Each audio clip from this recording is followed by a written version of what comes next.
जय जोहार जय छत्तीसगढ़ संगवारी हो। आज हम जाते हैं, कहाँ जाते हैं भाभी? कुमकुम हल्दी में जा रहे हैं। सॉरी, कुमकुम हल्दी में जाते हैं। हमारे वीडियो में आखिरी तक बने रही हो। हम दिखाओ कि वहाँ के जो का रीति रिवाज करते होला। ये हम अपन बिल्डिंग से निकल चुके हैं। ये थे पीछे हम भागे हैं, बहुत सज धज से आ रहे हैं। दिखाई नहीं दे रहा, दिखाती हूँ। लॉक कर देगा क्या बोला? लॉक के मतलब आप जानते हो तो बताओ। ताला लगा दे। अच्छा, ताला लगा दे। ताला कुर्सी लगा दे। अच्छा, छत्तीसगढ़ी में ताला कुर्सी बोलते हो, आप जानते हो कमेंट में बताइए। तो फाइनली हम निकल चुके हैं हल्दी कुमकुम में जाए बस।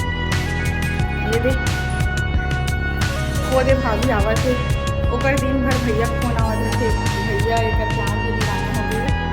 1 मिनट भी बिना नहीं रही थे भाभी के बिना। ये दे अभी हम बिल्डिंग से निकल चुके हैं। ये दे